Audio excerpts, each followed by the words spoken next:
For 16 years, the Netherlands had been waging war for civil and religious liberties against their Lord King Felipe II of Spain and with each other. Initially, most of Felipe's subjects had rebelled against his strict and cruel measures. However, in the end, the 17 provinces became divided into the Protestant North and the Roman Catholic South. 7 rebel states formed a union, ditched the king, and most accepted a new lord, Hercule François de France, the Duke of Anjou, brother of French King Henri III. Anjou died before he was properly installed. Soon after, the de facto leader of the rebellion, Prince Willem of Orange, was assassinated. King Felipe was thrilled and relieved to hear that the mastermind of the rebellion was dead. Without the prince to egg the rebels on and no leader to replace him, everything would fall apart. The king had kept Orange's heir, Philips Willem, the Count of Buren, under lock and key at the castle of Arevalo in Spain. Felipe believed his subjects would beg for forgiveness, and their ever-loving God-appointed lord prepared to welcome them back in his warm embrace. But the Dutch were a stubborn lot, as the king would soon find out. Felipe's nephew, Alessandro Farnese, was the king's governor-general for the Netherlands. He ruled all the 17 states, rebel or not, in the king's stead. He used diplomacy to convince people, cities, and entire states to return to the king. Only when his charms failed did he use force. General Farnese was steadily advancing into rebel territories both in the east and the north, and the rebellion in the south was pretty much over. Any protesters left in Flanders and Brabant were overrun by the royal army. The major rebel cities of Antwerp and Ghent were besieged by Farnese's men.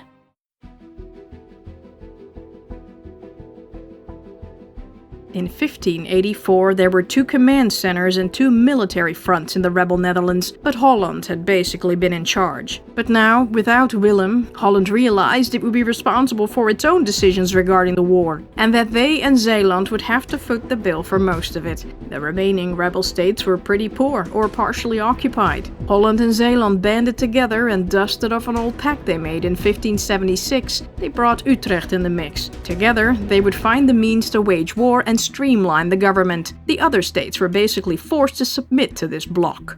Pretty soon, the Southerners still fighting the Spanish felt belittled by these snooty northern bastards.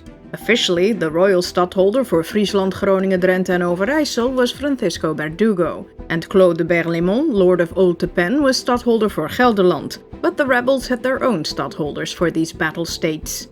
After Willem van den Berg, stadholder of Gelderland, had defected to the Spanish side, the rebels replaced him with a German Calvinist, Adolf von Neuenaar, the Count of Moers and Limburg. Right after Orange died, Nieuwenaar had also become rebel stadholder of Overijssel and a little later of Utrecht. The prince's nephew, Wilhelm Ludwig van Nassau, was appointed stadholder of Friesland and Ommelanden. The Dutch armed forces came under the command of Philip von Hohenlohe, a German general who was engaged to Willem of Orange's eldest daughter Maria. Hohenlohe was popular with all ranks, but he was a drunk who wasn't sober for more than 2 hours in a day. But he was a German, of whom people said, if a German was sober, he had to be ill. Despite his protests, he was promoted only to the rank of lieutenant general. No one trusted him enough to become the captain general. His tactics were often reckless and hasty and messy. The rebels had no advisor anymore, so they created a Council of State to replace the Prince of Orange. The council would serve as the advisory board for the States General, just like in the old days under Emperor Charles V. They also served as a war council and were in charge of the military budgets, salary payments, hiring soldiers, arranging housing for troops, and buying weapons and supplies. And the council decided which city needed to be besieged or relieved. But the Council of State needed a chairman to oversee this board of advisors, someone important, someone with standing, someone to inspire the people. A powerful symbol to send the clear message that despite Willem of Orange's death, the fight was not over. The pensionary of Rotterdam, the lawyer Johan van Oldenbarneveld, knew just who to get: Count Maurits of Nassau, Willem of Orange's second son.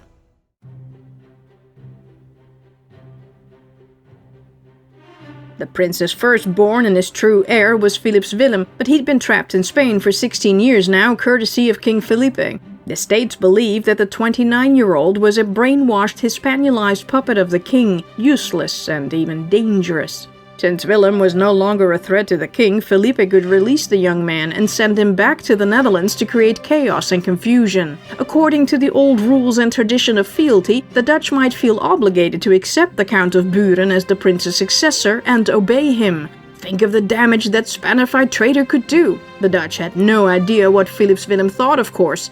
King Felipe didn't know either. Oldenbarnevelt convinced the states to rule that the Count of Buren was not welcome in the Low Countries. If Philips Willem came to the Netherlands to collect his father's inheritance, they would stop him at the border and not let him in. They had a better version of the Prince of Orange right here in the Netherlands, Count Maurits. The 16-year-old was not the prince's official heir, but the states had been preparing him to succeed his father anyway. Maurits's personal motto was Tandem fit circulus arbor, the twig shall yet become a tree, and a tree he would have to become to carry on the war. But he was still a twig, with barely any titles, no money, and no land. So, Oldenbarnevelt got the Council of State to grant him titles, money, and land.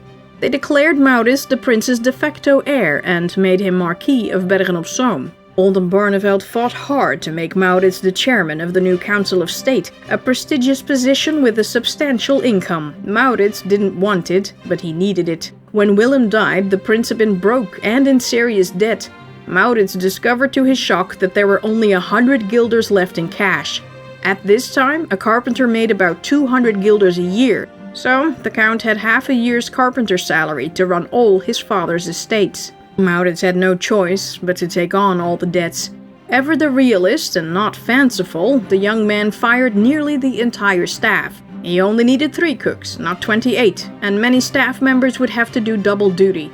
He also fired his own bodyguards. If the states wanted him to be safe, they should pay for his security. They did. Next, the Count auctioned off his father's stuff to pay the creditors. Carpets, tapestries, household linen, silver spoons, even his father's wardrobe. His finances improved later in life, though, when he became ultra-rich because of massive bonuses, smart investments, and sensible savings. I told you he was good at bookkeeping. Maurits's uncle Johan von Nassau helped him find a home for all his sisters, at least for now. Maria and Anna were old enough to live at the castle of Buren, the home of Maria's late mother, Anna van Egmond Buren. Emilia was sent to Germany to live with her uncle, the Count of Hessen. The remaining 6 were sent to other family members. Some of them stayed with Willem's widow, Louise de Coligny, and her 6-month-old son, Frederik Hendrik. Louise was given a state pension, but it wasn't much. A little over 2 weeks after the Prince of Orange's murder, rumors reached King Felipe's court that the rebels persisted in their disobedience and continued their resistance. Felipe was baffled to discover that the states had indeed rallied behind Willem's second son, just as Wildberg, Philips Willem's governor, had predicted. But now he found out that there was also a commoner leading the charge. Who the frack was Johan van Oldenbarnevelt?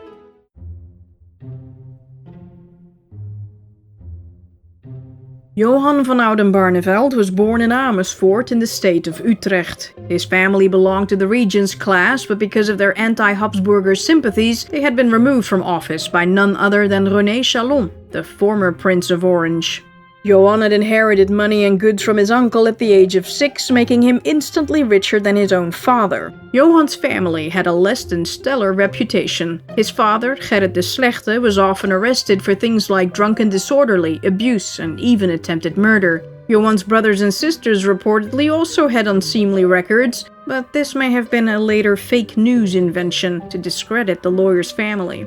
He claimed later in life that the Oldenbarnevelt descended from an ancient noble line, but he was a commoner. An incredibly well-educated commoner. He studied at various international universities, changed his name from Oudenbarnevelt to Oldenbarnevelt, and became a lawyer. It was relatively easy for Oldenbarnevelt to climb the political ladder because many nobles who traditionally held public offices had fled the country or had been killed during the war. Under Willem, he became the defense attorney for the state of Holland. He even took up arms once for the relief of Haarlem. Johan was specialized in dike and water rights. Therefore, he was in charge of breaching the dikes at Capelle aan de IJssel for the relief of Leiden and arranged the farmers' compensation.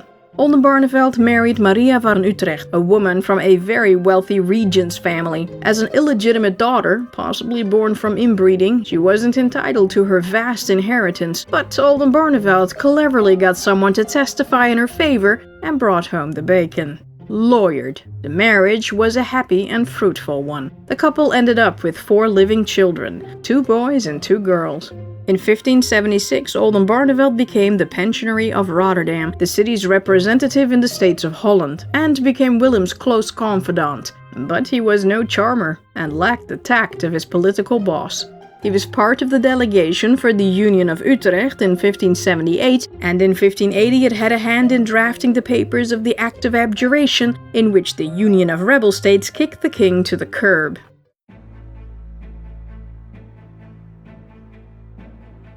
With the Prince of Orange and the Duke of Anjou gone, the rebel Netherlands no longer had a proper leader. The States General was in charge, but they needed a true sovereign to protect the country for, but also against the people. Without a ruler, the states feared that anarchy was around the corner. It had to be someone with power, with a name, money, and an army. Someone who could stand up to King Felipe and the mighty Spanish realm. No one like that lived in the Netherlands, and Maurits was too young for pretty much everything. They needed to look across the border to France, England, or the Habsburg Empire. The empire was out of the question. The Holy Roman Emperor Rudolf II was a nephew of Felipe and a strict Roman Catholic. Sure, he hated Felipe, but also lived in mortal fear of him. He knew that the Spanish king wanted to expand his empire and would stop at nothing to become the ruler of all Christendom, the Habsburg Empire included. Rudolf didn't want to make it easier for Felipe by getting the empire involved in a war against him. Plus, the man had his own enemies to deal with. The Ottoman Empire could break their truce at any moment. Rudolf wouldn't have the people's support either. German Lutherans hated the Dutch Calvinists almost as much as they hated the Papists. Across the pond, Queen Elizabeth I of England wasn't first on the United States to go-to list either. Sure, Elizabeth supported the Dutch revolt with money and soldiers, but England was actually not very powerful. It had no standing army and no navy to speak of, yet. Besides, the Queen was not on board with the whole religious tolerance/freedom of conscience thing. At home, she was pretty brutal against people from any religion other than the Anglican one. Getting involved in a revolt against Spain wasn't smart either. King Felipe might gang up on her with her heir, the Roman Catholic Queen of Scots, Mary Stuart. Elizabeth had imprisoned Mary, supposedly for the murder that she may or may not have committed on her late husband, but mostly because the Queen of England was terrified that Mary would take over her throne. She had a pretty good claim. The Netherlands' best chance of survival was to offer their country to King Henri of France. There was a lot of bickering, and it took a lot to convince Holland to play along, but eventually everyone agreed. To France!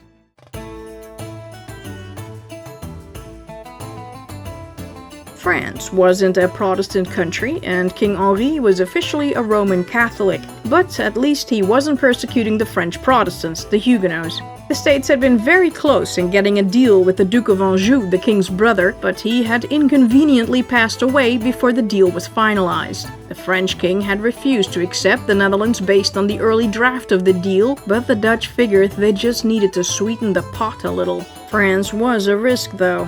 Henri's lax religious policies made him an enemy of Henri Duc de Guise, the leader of the Roman Catholic League. The League was a group of patriots who wanted to return France to its former glory by kicking out all the evil people, aka the Protestants. It was funded by, supported by, and in effect run by Madame League. Pray tell, who was this mysterious Madame? King Felipe, of course. The Dutch didn't know this, but their lord had Guise wrapped around his little finger. There was another problem with choosing France. With the death of Anjou, the French king was the last in the House of Valois line. He had no children. Next in the line of succession was King Henri of Navarre, of the House of Bourbon, a Protestant. But the League and King Felipe were never going to allow a heretic on the French throne. Both would fight to the death to prevent him from ever being crowned King of France. So Guise and Felipe made a pact, the Treaty of Joinville, in which they agreed that the second in line, the Cardinal Charles de Bourbon, would be the king's successor once he died. If the Cardinal became king, France would become a full-blown Roman Catholic nation again. It would make the Netherlands Catholic with it, and they'd be back at square one. And another thing, the King of France was not a particularly great or strong monarch. The country wasn't really ruled by Henri. His mom, Catherine de' Medici, who had been regent of France a few times, was actually at the helm. She was such a schemer, having used all her sons as pawns in her personal Game of Thrones, that she deserves her own series. The Dutch envoys went to Paris to talk to the king, but Catherine told them to wait in Rouen. She had convinced her son that they could make this whole affair work in their favor. It was simple. As you may remember from the previous episode, Felipe had recently been crowned King of Portugal. But once upon a time, the Medicis owned land in Portugal, like 300 years ago. While she kept the Dutch negotiators on standby, Catherine let Felipe know that he had to pay compensation for the loss of her family's property. If he paid, they would ditch the Dutch. If he refused to pay, France would accept the sovereignty of the Netherlands. Together, they would crush Spain out of existence. So pay up, sucker! Yeah, so, as we've seen before, King Felipe did not respond well to blackmail.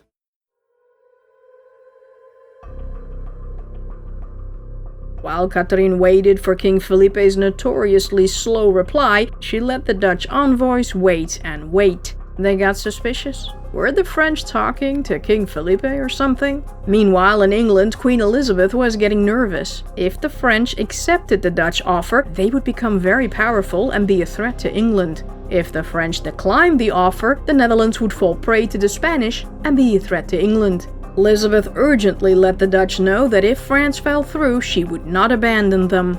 Good to know, ma'am. Then the Queen of England asked the King of France if they could arrange some kind of joint ownership of the Netherlands. Henri indulged her and discussed plans of France joining forces with England to defend the Netherlands. However, Henri was also talking to Felipe about joining forces with Spain to invade England. Felipe had absolutely no intention of invading England with France. He knew better than to trust French kings, but he was keeping Henri busy while he had his agent Muthio prepare France for a civil war. In the meantime, the King of Spain was also stirring up rebellions in Ireland and Scotland to keep Elizabeth unbalanced so she couldn't assist the Dutch. Holy political intrigue, Batman! Back in the Netherlands, the southern town of Dendermonde surrendered to Farnese in August. In September, the rebel city of Vilvoorde capitulated, cutting off water communication between Antwerp and Brussels. Antwerp was now a sitting duck. 10 days after Vilvoorde, Ghent fell into Spanish hands. Those who were not Roman Catholic were given 2 years to leave and get their affairs in order. Half of the 70,000 citizens left, primarily merchants and artisans. They all moved north to Amsterdam, Leiden, Haarlem, and The Hague. Despite all the red flags, the states decided to officially offer the country to the King of France. On the 13th of February, 1585, the deputies of the states finally got their audience with the French king. Henri told them that the deal they offered was too weak. They had to come back with a better one. Catherine believed they could get much better terms because the Dutch were so desperate. When the envoys handed Henri a new deal 6 weeks later, the offer still wasn't considered good enough. The envoys left the country. And the king and his mom were like, wait, what, they left? A few weeks later, the Dutch officially terminated all negotiations with France. The French blew it. They had gambled away the rich coastal states of Holland and Zeeland by betting on Felipe caving. Felipe hadn't caved at all. As I said, he was not one to be blackmailed. He told Muthio to hurry up, or find the pointy end of a blade at his own throat. Okay then. Who was this Muthio? Muthio was Felipe's nickname for the Duke of Guise, who now went ahead and barged into King Henri's room with his troops. He held the king at sword point and demanded that he make the Roman Catholic faith France's only faith to the exclusion of all others, and to denounce and excommunicate all the heretics. Henri fell to his knees, threw his crown at Guise's feet, and pledged to do all that. Now Guise was in control of France. The King of Spain's carefully arranged civil war in France was set to explode. King Henri of France, Henri of Guise, and King Henri of Navarre started fighting each other. The War of the Three Henrys. In the meantime, in March 1585, Doesburg had fallen to Farnese, Nijmegen had been betrayed to the Spanish, and a few days after that, Brussels fell. Its population had basically been starved to death. To England!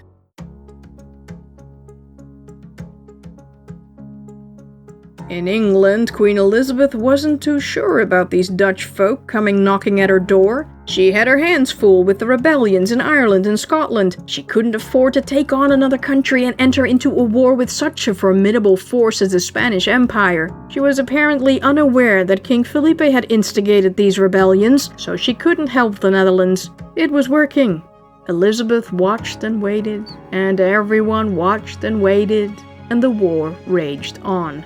In June 1585, the Council of State sent Nieuwenaar to stop Spanish Colonel Juan Bautista de Taxis from marching on Holland. He was joined by Commander Maarten Schenk van Nijmegen. Wait, hadn't he switched to the Spanish side? Yep, but he had switched back on May 25, 1585. He felt the Spanish were not treating him well. As a final vengeful adios, he took Nuis by surprise and returned it to the rebel states along with some other places he had seized along the way. The state's army welcomed him back with open arms, made him Marshal of Camp and Lieutenant Governor of Gelderland, gave him an excellent salary and financially compensated him for the loss of his properties in Spanish-held territories. Nieuwenaar and Schenk encountered the Spanish at Amerongen. Two rebel commanders, Herman and Oswald van den Berg, switched sides in the middle of the fight. They were sons of Willem van den Berg and Maurits's cousins. Well, darn. The rebels now suddenly found themselves sandwiched between two Spanish armies. The state's cavalry managed to get away, but the infantry was slaughtered. In July, Mechelen fell to Farnese, and then, in August, Antwerp.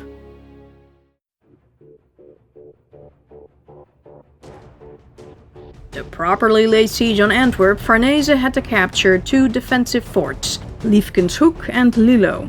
On the day that Willem of Orange was shot and killed, July 10, 1584, the Governor-General seized Fort Liefkenshoek by setting hay carts on fire near the city walls. The smoke prevented the rebels from defending the place. Farnese killed all 800 soldiers stationed there, drowning half of them in the river.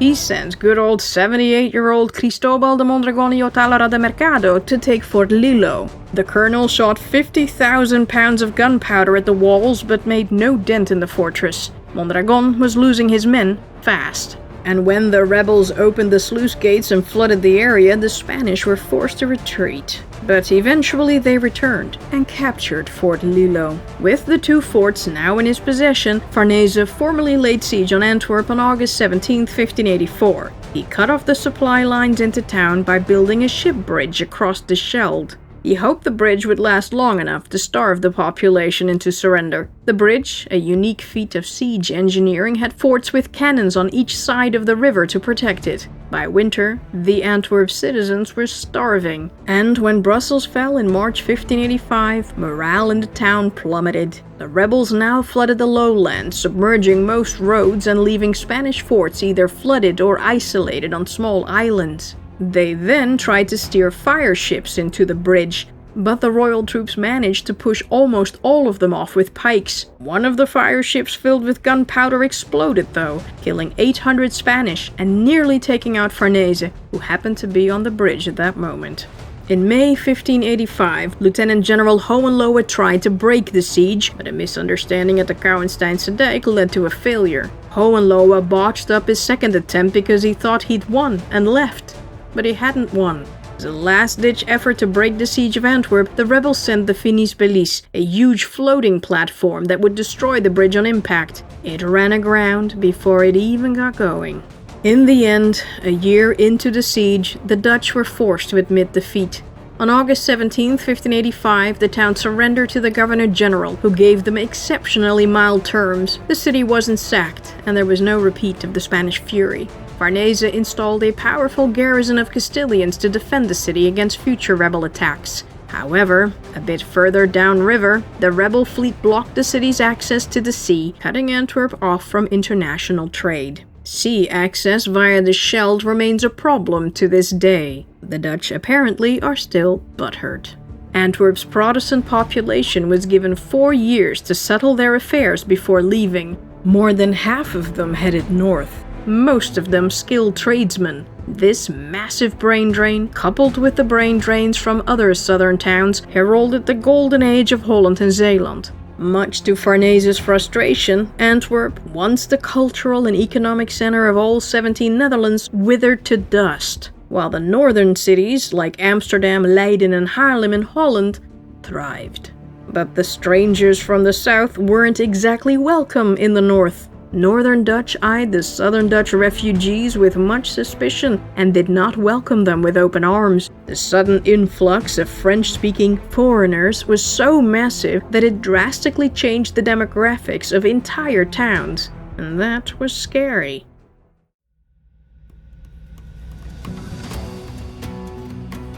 Three days before the fall of Antwerp, the Queen of England had found a solution to her problem. She would not accept the sovereignty of the Netherlands. Instead, she would send a commander to take charge of everything there. A governor-general, but not a governor-general.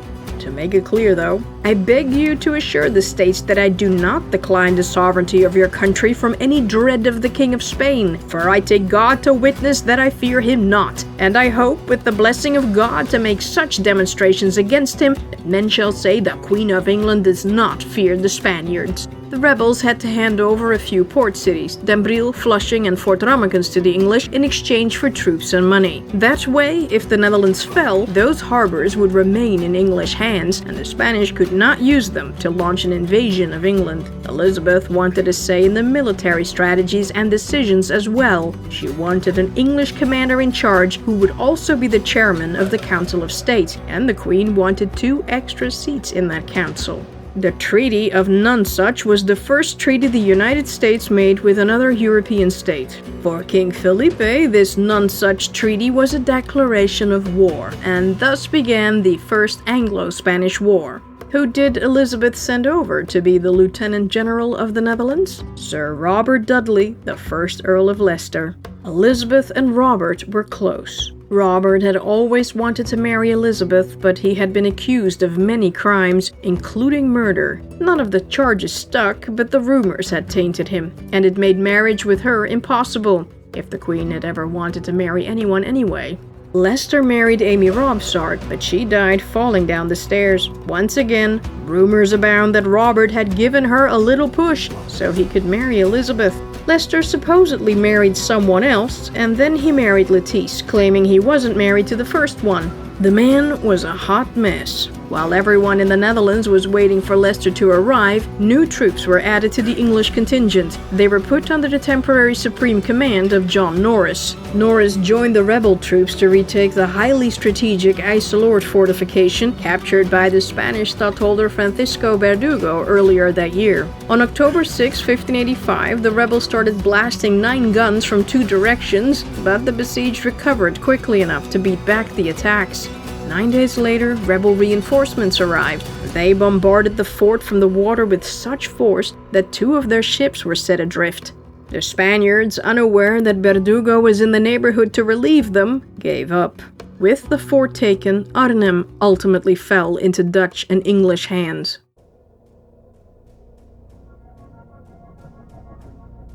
Two stadholderates, those of Holland and Zeeland, had not yet been filled. These states figured they'd install Leicester and his nephew Sir Philip Sidney, respectively. Oldenbarneveld was like, oh hell no! Do you want the English to control everything? Because that's how you get the English to control everything. The lawyer had not been thrilled about the half-hearted treaty with the English. As per the agreement, the Council of State now had 2 English members. That was 2 Englishmen too many. Oldenbarneveld argued that if the English also controlled the 2 most powerful states, the Dutch would lose control over the country for sure. Besides, the states had no right to decide this. Stadholders were representatives of the sovereign, and that was the States General. Still, the states yielded to the lawyer's demands.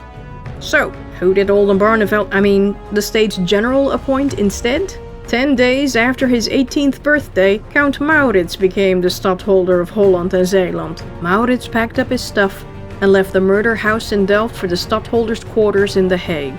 Oldenbarneveld now made sure that the Council of State was gradually sidelined. Where have we heard that before?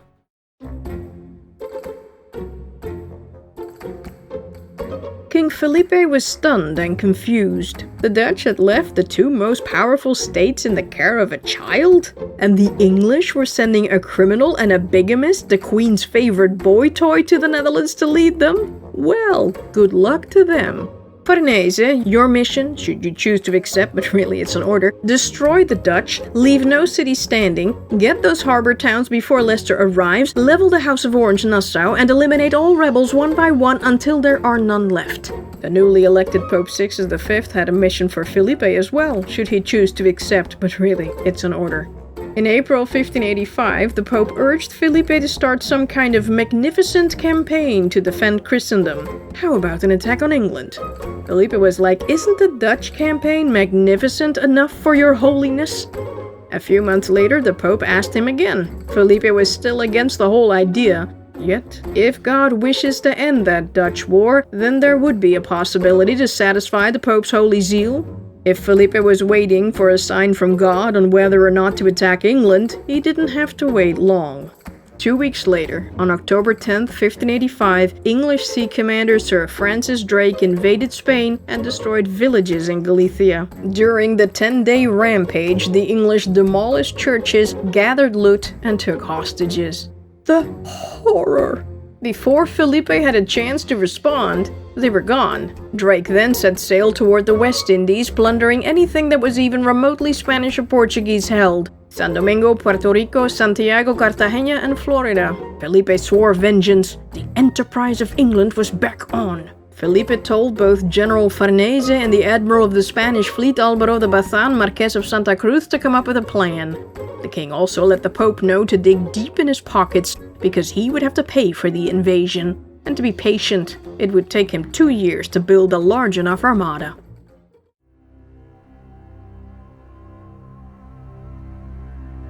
Meanwhile, the war was still going. Don Francisco Arias de Bobadilla was camped out in the Bommelerwaard for winter quarters. This wasn't a smart move because he couldn't get any supplies, and there weren't many towns to plunder in that area. Soon, Bobadilla's men were starving. On December 1st, 1585, Hohenlohe arrived with 100 ships and troops, breached the dikes, and flooded the Bommelerwaard. It forced the Spanish to retreat along waterways swarming with Hohenlohe's men. They got stranded in Empel. The lieutenant general started making preparations to take thousands of POWs. The rebel ships fired continuously at the Spanish. The tercios fell back to the church of Empel. They started digging for defensive ramparts and came across an undamaged painting of the Immaculate Conception of the Blessed Mary. The next day, on December 8th, the Feast of the Immaculate Conception, the illustrious Brotherhood of Our Blessed Lady held a procession in 's-Hertogenbosch, asking God to protect the Spanish soldiers in Empel. Later that day, it started to freeze. The rebel ships risked getting stuck in the ice, and Hohenlohe was forced to fall back. A few days later, a thaw set in, and the Spanish soldiers could withdraw to 's-Hertogenbosch. This miracle of Empel led to the worship of the Immaculate Conception of the Blessed Mary among soldiers. She later became the patron saint of the Spanish by papal decree, and of the Spanish infantry by royal decree. At long last, on December 19, 1585, the Earl of Leicester arrived in Flushing with a fleet of 50 ships and much pomp and ceremony. "You poor little Dutch people, your savior has arrived." Leicester believed that the Dutch would serve under him with a better will than they ever served under the Prince of Orange, yet they loved him well, but they never hoped of the liberty of this country until now. I mean, not to brag or anything. He mused about all the titles he could have, the same as Willem, of course, and more. It stung that the proposed stadholderates had passed him and Sir Philip Sidney by and were given to the child, but he still had hopes to become the Commander-in-Chief, Governor-General, and even the much-coveted Count of Holland. But Queen Elizabeth had expressly forbidden it all. No titles, no positions of power. He was a Lieutenant General. That's it. Elizabeth had also forbidden Leicester to bring his wife Lettice along, no matter how much he pleaded. The Queen considered the country at war far too dangerous for the woman. Lettice could join her husband once there was peace. But really, she was insanely jealous and split the couple up to spite Leicester. We're off to a great start. The Earl and his entourage traveled to The Hague, visiting Middelburg, Dordrecht, and Delft on their way. The towns held massive, opulent feasts and banquets in honor of his arrival. Leicester was impressed and confused with all the wealth on display. Was this a country at war? Leicester first visited Louise de Coligny, Willem of Orange's widow. She'd complained to him about the stingy States General. Her pension was too small to keep a proper court for her son Frederik Hendrik and Willem's daughters. Leicester offered her money from his own pocket. It was a sly move. If the Earl treated Louisa like a wife and she saw him as Willem's true successor, the rest of the country would soon follow. He also had to curry favor with Willem's son Count Maurits. For some reason, the teenager was already much beloved by the people. Before Leicester arrived in the Netherlands, Maurits had sent him a letter asking if the Earl could please consider him as a son. It would be an honor if he could call Leicester father. The Earl wrote him back, calling him Monsieur mon fils, and ending with Votre très affectionné père. So that's a yes. Leicester's impression of Maurits was that he was a keen observer of men and things, not affectionate or talkative, not much of a writer either. He was a modest, calm, deeply reflecting student of military and mathematical science. The Count appeared to have little political ambition and no interest in military exploits, just what Felipe's spies had told the king. And like these spies, Leicester misread the Count. But he admitted that the young man was difficult to read. A puzzle. Count Maurice saith but little, and I cannot tell what he thinketh. So, silent? After Leicester arrived in the Low Countries, King Felipe asked Farnese, now that Antwerp had fallen, what he was planning to do about Las Islas, that is Holland and Zeeland, and how his plans to invade England would unfold, because without ports we can do nothing whatever.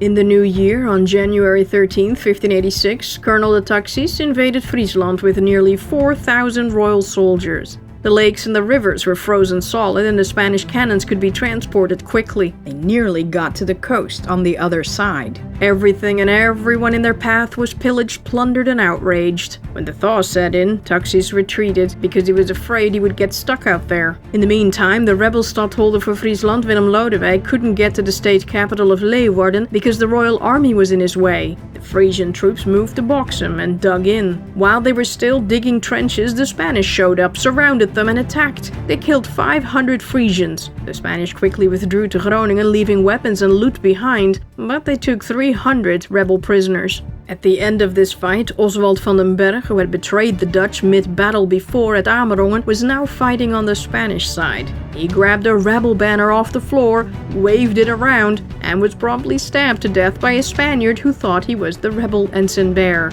Karma's a bitch, son. General Hohenlohe lived up to his crappy reputation when he rashly tried to take 's-Hertogenbosch by surprise. He failed because Otepen just so happened to be in the city and rallied the citizens to beat the rebels back.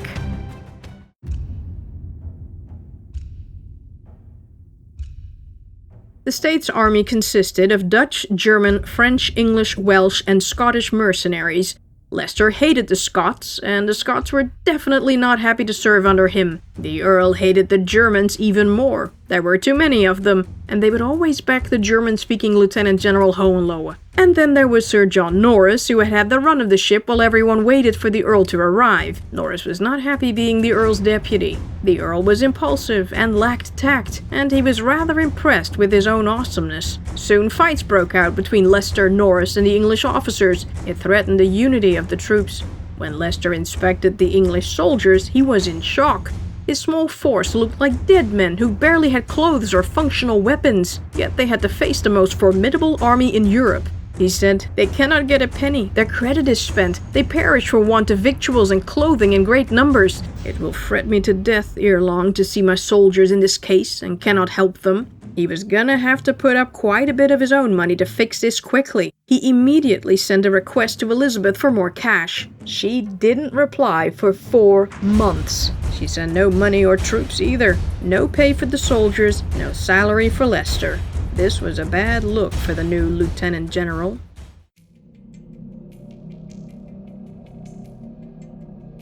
The Earl of Leicester's role had not been clearly defined in the Treaty of Nonsuch. Still, Queen Elizabeth had ordered Leicester to introduce an English system of government, change the Dutch constitution, create a new centralized financial system, but leave the religious situation untouched. She also ordered him to prevent at all cost any significant moves on Farnese. This was the opposite of what Leicester wanted and what the Dutch expected of him. The Netherlands didn't want a political reformer, but a military partner. But what they really wanted was for Leicester to be their Governor-General. And because the Earl was Elizabeth's subject, that would make her the sovereign of the Netherlands in a roundabout way. So, the states offered Leicester a governor-generalship over all the states. Leicester liked the sound of that, but he would still have to answer to the sovereign, the States General. Leicester didn't like the sound of that. Why should he answer to people so far beneath his station? In the Low Countries, states and cities themselves were ruled by nobles and high-ranking people, but the members of the States General were common folk. Leicester believed that the people in the streets didn't like being ruled by bakers, brewers, merchants, and hired lawyers that made up the States General. It's not like the Earl had ever talked to the people in the streets. He only spoke English and a little bit of Italian, and definitely no Dutch. He just knew what the people wanted. All citizens looked to their lords, counts, and barons to lead them. It's what they knew, it's what they expected, it's how it had always been. All this new-fangled middle-class stuff the states were into was stupid. The people should listen to him, the Earl, or at the very least to the Count, Maurits. It was only natural. Still, Leicester accepted the job, and in January 1586 he was inaugurated as Governor-General of the United States of Gelderland and Zutphen, Flanders, Holland, Zeeland, Utrecht, Friesland, and all others in confederacy with them. He was given supreme military command by land and sea and would be addressed as Excellency, just like Count Maurits. By accepting this job, Leicester had done exactly what Elizabeth had expressly forbidden him to do. Her ministers both in the Netherlands and in England prayed that she would accept the matter as a done deal, and perhaps even add the rebellious states to her possessions. Leicester knew Elizabeth better. Her pride would be hurt, and she would be furious. The Earl was a real smooth talker and could have convinced his queen it was for the best, but he gave the job of telling her what he had done to someone else. Farnese told Felipe to get the popcorn. This was gonna get good.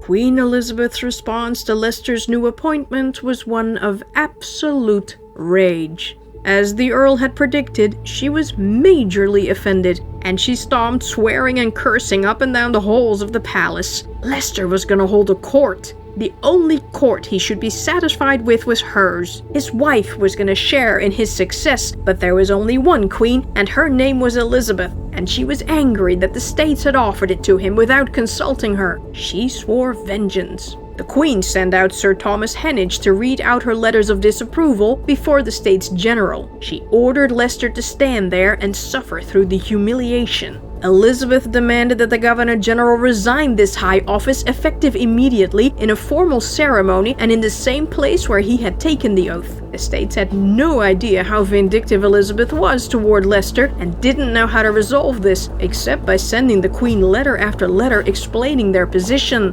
Leicester hadn't been appointed by just some random sovereign, but by the States General. In other words, the people. In the meantime, Leicester started throwing everyone under the bus. Carriage. He even argued if he hadn't taken the job, someone else would have, and that would be bad, right? Right?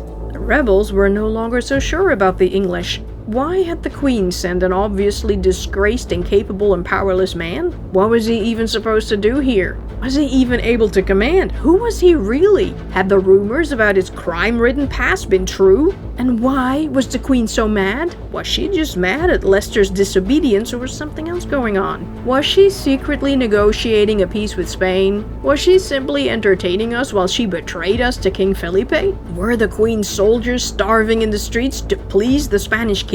Then Elizabeth received a secret letter from Leicester, and she was once again putty in his hands. England's Secretary of State, Sir Francis Walsingham, wrote to the Earl, "The Queen is in very good terms with you now, and thanks be to God, well pacified, and you are again her sweet Robin." The matter would remain unresolved until a later time, and that was that. But Elizabeth's rage was not quite over. She complained it would be so much harder to retreat from the Netherlands now that Leicester held such a high position. Had he only been stadtholder, it would have been so much easier. Wait, retreat? Why would she want to retreat? Well, because she was secretly negotiating a peace with Spain.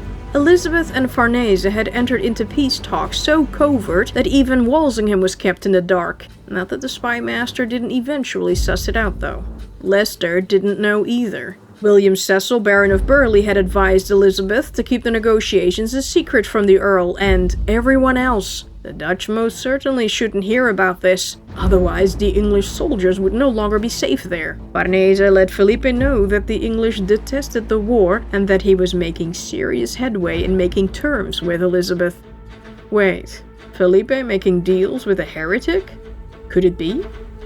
Of course not. These elaborate negotiations were fake. Farnese had to chill Queen Elizabeth in her plots, leagues, and alliances, to deceive and delude her and Burghley, to put them all to sleep with regard to the great enterprise of the invasion. Elizabeth had already stopped funding the Dutch war, and Leicester's hands were tied. Felipe was sure England was going to be the stepping stone to Holland, no longer the other way around.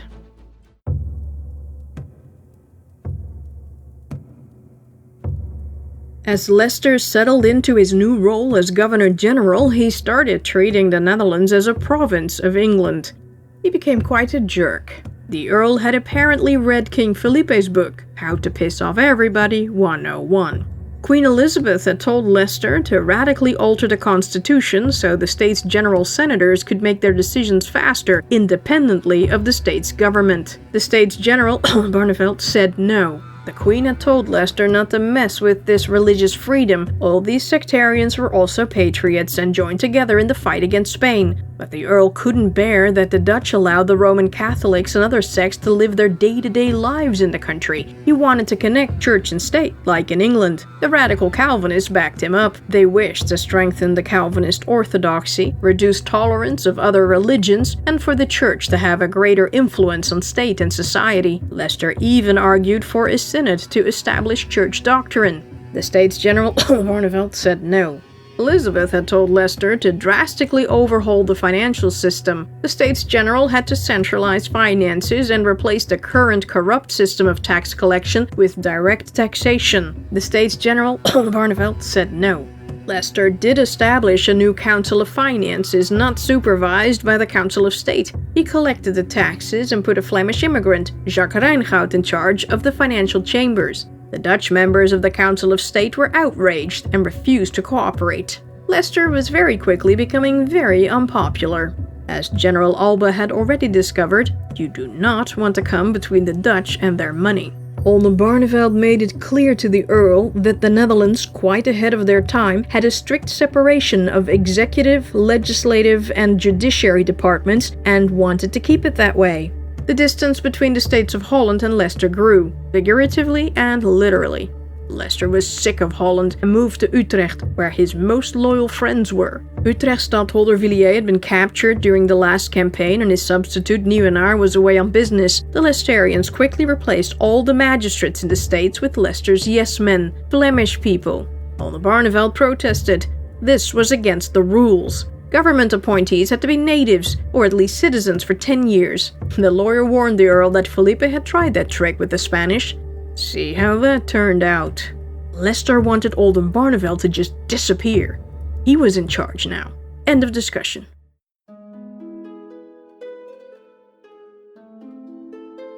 In February, Admiral Santa Cruz had presented the king with his ideas for the English invasion. In April, Farnese had finished his plans. He warned Felipe that the citizens and soldiers had already started talking about the enterprise of England. The word was out.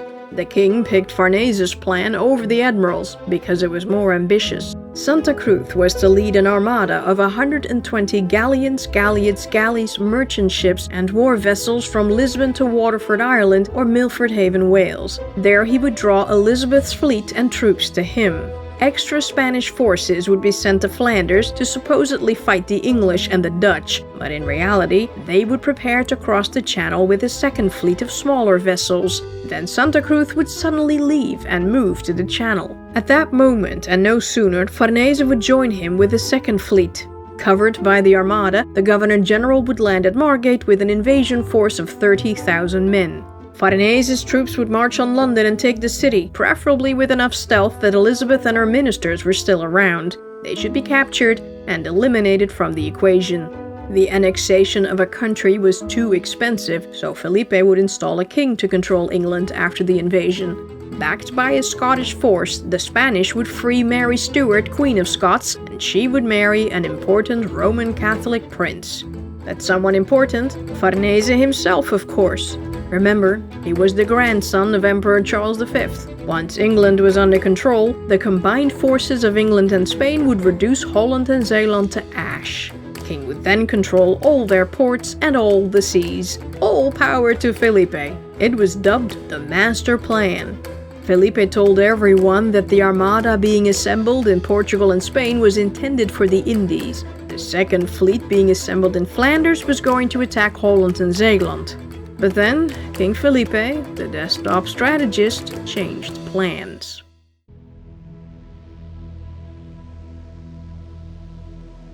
The Earl of Leicester really needed a win to convince everyone that he was as awesome as he looked. He decided to take the English troops and recapture Antwerp. He'd be declared a hero, there'd be a parade, people would line the streets and shower him with laurels. But for such a campaign, he needed cash. The Earl decided to outlaw trade with enemy territories.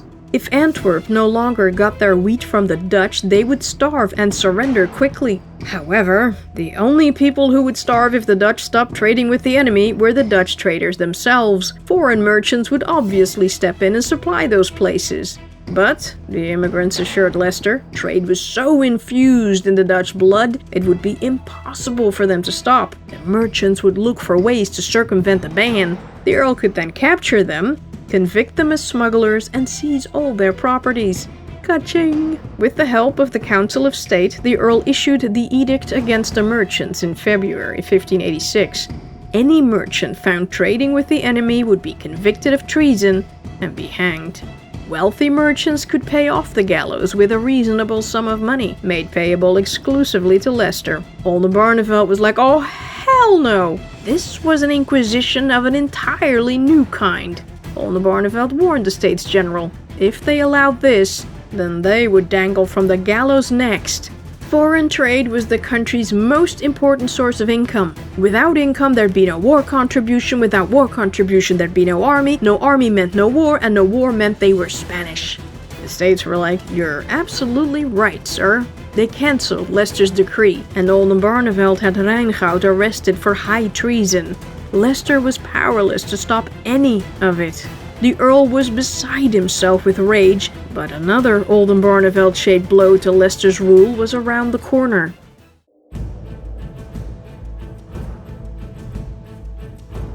To counterbalance Earl Leicester, 39-year-old Johan of Oldenbarnevelt became the state's Attorney General in March 1586. He was now the permanent secretary and advisor to the States General. In his new elevated role, Oldenbarnevelt was ready to pounce. He filed a motion in the States General that Leicester had independently appointed a bailiff and a sheriff. That was illegal. He should have chosen between 3 candidates submitted by the states. And another thing, the Earl minted his own coins. This was allowed by the Treaty of Nonsuch, but Leicester had forced them to be released for 17 guilders, even though they were only worth 15. That was illegal. The Earl had planned to pay his troops with the extra cash, but courtesy of Oldenbarnevelt, he was now out of money. Leicester freaked. With the Dutch towns falling like dominoes, the country under his care collapsed like a house of cards. The Earl was mad that the States General in charge of the budget wouldn't give him any money and kept blocking every decision he tried to make. He was mad at Elizabeth for not coming through on her promises. She was teasing him, testing him, taunting him at every turn. And he was mad at Oldenbarnevelt for being Oldenbarnevelt. Leicester sent another letter to Elizabeth begging for money again. He still didn't know that his queen was in the middle of negotiating a peace with the Spanish king. Elizabeth decided not to send Leicester any money to show the King of Spain her good faith. She had no clue that Felipe was stringing her along as he steadily kept building the Armada for his enterprise of England.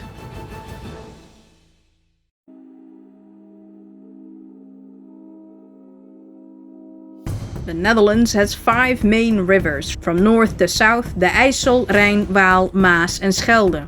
During the Middle Ages, rivers were like modern-day highways. They were supply lines for troops, food, weapons and such. Along these rivers lay many fortified towns. If you held the city or fort, you were the boss of the river. You then controlled the supply lines and could advance your army. The Dutch and the English held the coastlines and the ports. The Spanish held Antwerp on the Scheldt, but it was blocked off by Flushing in English hands. On the Meuse, the Spanish held Roermond and Maastricht, with Venlo, Grave, Batenburg and Megen downstream held by the rebels. On the Waal, Nijmegen was Spanish, but the rest of the river was under rebel control. On the IJssel, Zutphen was in Farnese's hands, while Deventer had been saved by Leicester and Nieuwenaar. The Rhine River belonged entirely to the rebels. Across the border in Germany, the Catholic Archbishop Ernst von Bayern ruled the city of Köln, but the area down the Rhine, including the towns of Neuss and Rheinberg, now belonged to the Dutch. Maarten Schenk had been plundering the area. He even tried to take Werl by hiding a bunch of soldiers in a wagon covered by salt. Salt was a much coveted commodity at the time, and the citizens eagerly welcomed the cart. The salty soldiers captured the guards and took the town, but they were unable to capture the citadel and were forced to retreat when Old Pen appeared, but not before thoroughly sacking the place. The bishop begged Farnese to take the cities Neuss and Rheinberg to keep Köln for the Catholics. If Köln fell, almost all of Germany would fall to the Protestants. Controlling these cities also meant that Farnese would be able to supply his starving troops in the Netherlands again. Farnese sent Old Pen to take care of Neuss, while he would handle the Meuse River. He first needed to seize the city of Grave before he could take the other towns. Meanwhile, the rebels were going after Nijmegen and Zutphen.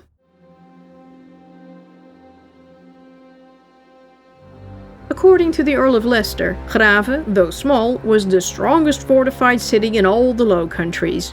Baron Heymart, a young noble with little military experience, controlled the town with 800 garrison troops and 1,000 People's Citizens Brigade. In January 1586, Farnese had ordered Count Peter Ernst von Mansfeld-Vodeoord to lay siege on Grave. Mansfeld built several forts and cut off the town's supply line with a ship bridge across the river. By March, the town was already half-starved. Grave needed to be relieved. Leicester ordered Hohenlohe and Norris to supply the city with troops and provisions by any means necessary. The commanders seized a few forts in the area, and in April the English vanguard set up camp across the river from Grave. The next day, Mansfeld realized these guys had snuck up on him and ordered 2,000 men to attack them. They crossed the wobbly ship bridge and pounced. The English fled with the Spanish on their heels. The chase lasted for 2 miles when the royal forces suddenly stood face to face with Hohenlohe's men hidden behind a hill in battle array. They had been lured into a trap. The fleeing English quickly joined the ranks, the Spanish freaked, and the state's army chased the Spanish back across the road they'd come. Hohenlohe and Norris then faced off 3,000 royal soldiers on the riverbank in the pouring rain. It was absolute chaos. The slippery mud and blood made it impossible for either army to remain standing. The Spanish were losing and a storm was picking up. The bridge was about to be swept away and the soldiers fled across it to their camp around Grave. The rebels were able to supply the town because they now controlled the Meuse. Leicester was bursting with joy, praising Hohenlohe, who he hated, and Norris, who he hated even more for their courageous feat. The Earl was convinced he had single-handedly defeated Farnese, who would now run all the way back to Spain with his tail tucked between his legs. With Grave secured, Leicester could eventually move on Antwerp and even Bruges.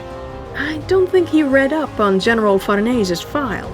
As Leicester moved on Nijmegen, Farnese, unfazed, recalled Old Pen from his campaign on Neuss and headed out to Grave himself.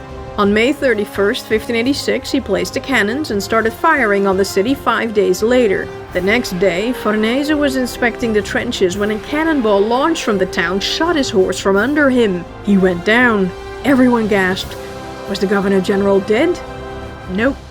Farnese stood up, just a little bruised. That day, though, much to everyone's surprise, Baron Heymart offered to negotiate a surrender.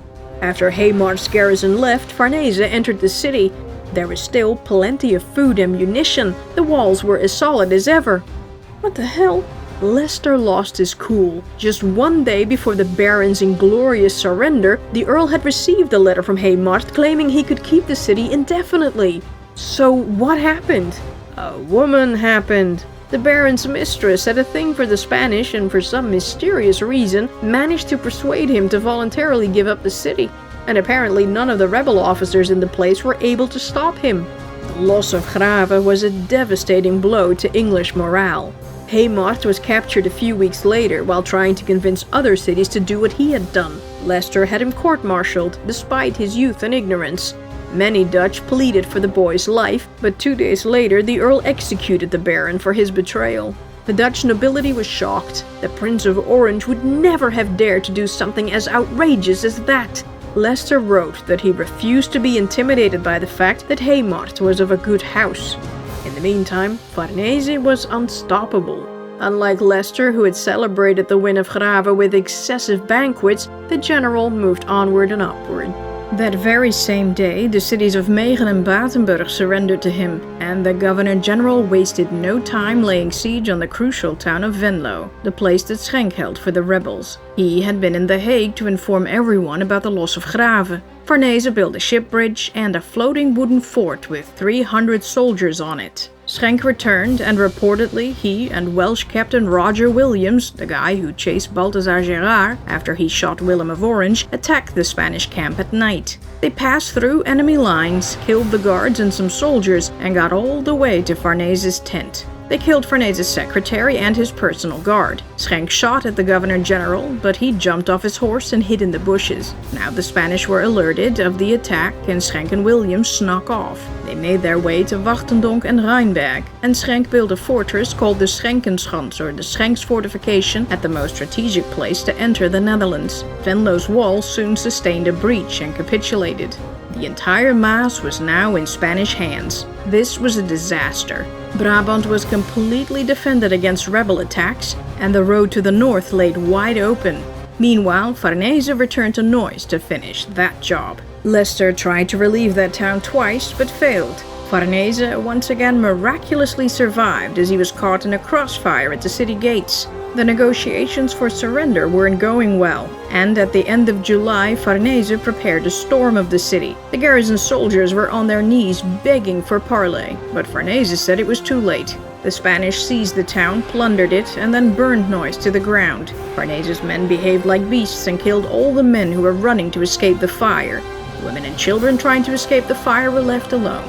In the end, 4,000 people lay dead in the moat, and only 8 houses were left standing. Farnese moved on Rheinberg next.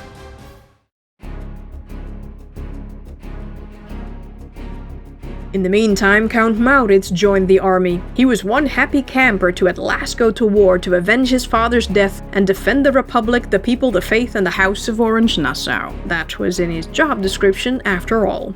The Count was only in charge of the Holland and Zeeland forces, though. Maurits' first official business was the inspection of the Noorderkwartier, the northern quarter. Maurits arrived, and it was a parade. His entry was glorious. The elite horse guards, his bodyguards, 20 halberdiers, a bunch of courtiers, and a page. With an orange sash across the chest and flying the Orange, Nassau, Saxony, Holland, and Zeeland banners, he was welcomed with thunderous applause. He hadn't even done a thing, and was already considered a hero. Leicester didn't like it one bit. Maurits, while technically also German, remained sober during this time. He stayed away from the rowdy troops and studied military tactics from books. It looked funny to the soldiers to see a general reading books in his tent. In July, it was time for Maurits' first official gig in the army. Under Sir Philip Sidney's command, he had to lay siege on the city of Axel in Flanders.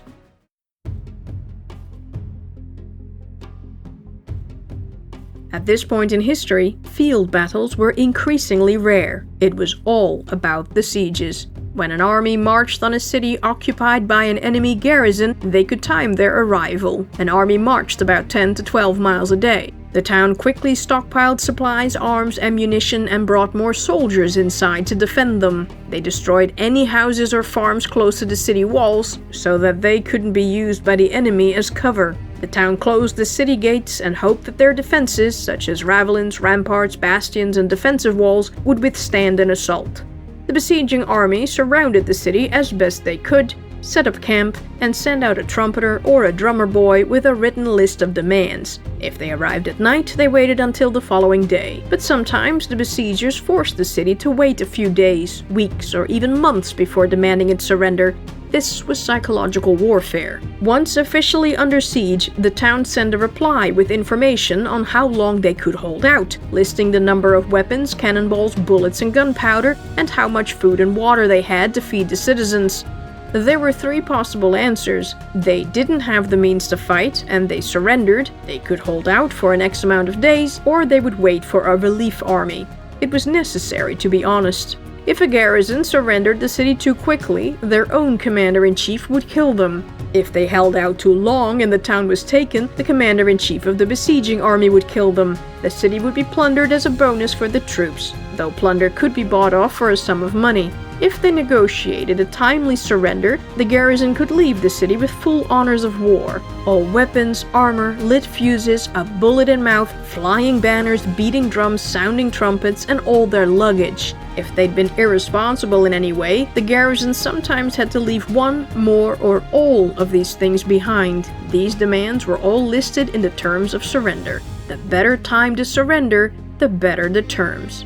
Once the letters were served back and forth, the assault began. The besieging army would dig earthworks with ramparts and trenches. They installed cannons and started shooting cannonballs at the city. A cannon could fire up to 10 cannonballs an hour, but after 30 shots they had to cool the gun for an hour or it would explode. To speed up the process, they used wet sheepskins or milk. The besieged city returned fire using their cannons on the city walls and do whatever was necessary to undermine the siege. One of these things was a sortie. Garrison soldiers and armed citizens broke out of the city and did as much damage to the besieging army as possible, killing soldiers, spiking cannons, stealing weapons and food, destroying ramparts, whatever. A siege could be broken off for a few reasons. It could be lack of supplies. The besieging army had to ensure reliable, uninterrupted supply lines. As a result, they could never move too deeply into enemy territory.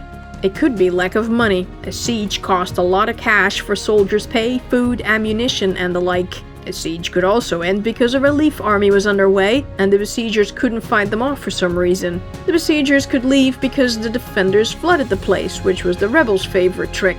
Or the army was needed elsewhere. If the defenses were breached, the siege was pretty much over. If the city still refused to surrender, the besiegers then used ladders to cross the rubble of the crumbled walls and entered the town to fight the garrison face to face. When victorious, the new occupiers then installed their own garrison and made new rules. A Roman Catholic city could be forced to become Protestant and vice versa. Some sieges lasted years, especially if the citizens were willing to suffer a bit while waiting for relief. With that in mind, let's see what happened at the Siege of Axel, Maurits's first assignment.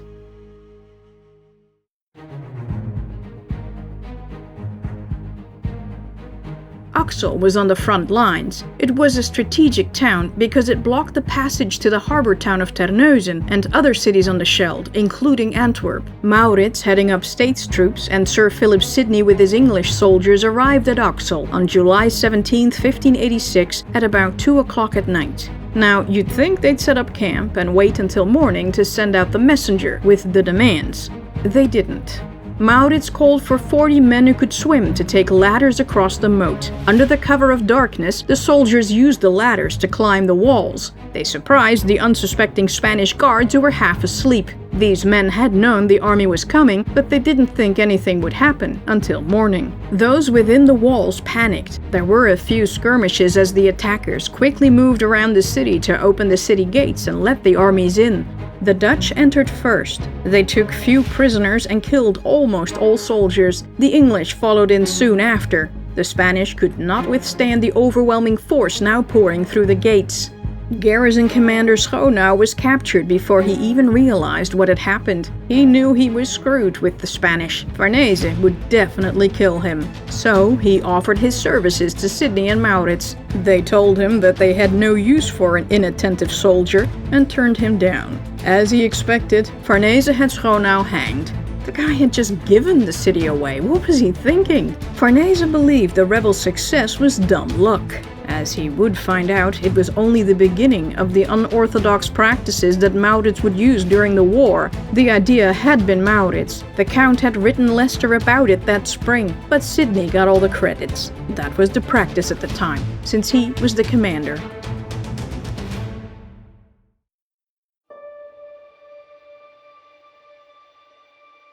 While Farnese was occupied with the siege of Rheinberg, Leicester decided to pull an army together in the Arnhem area to attack the Governor-General in person.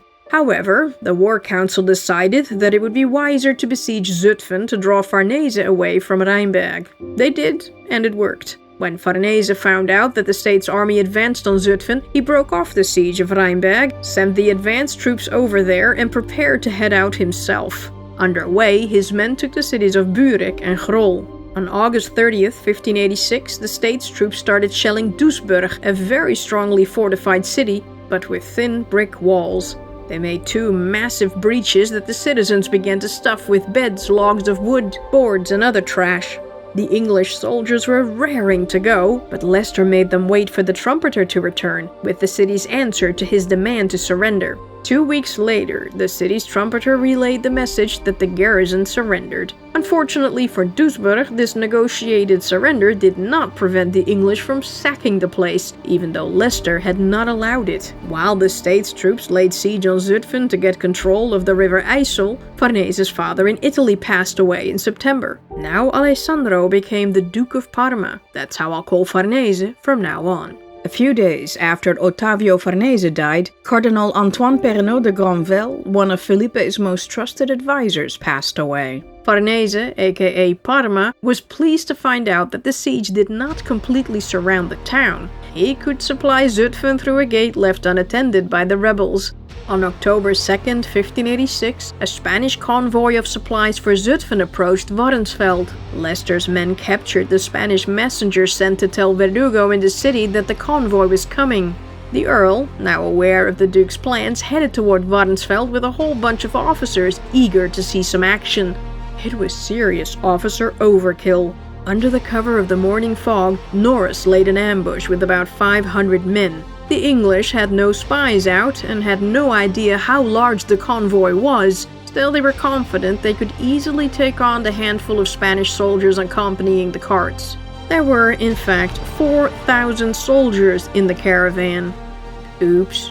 And another thing, Verdugo was preparing a sortie from Zutphen with about 1,500 of his men. But the English were like, bring it on.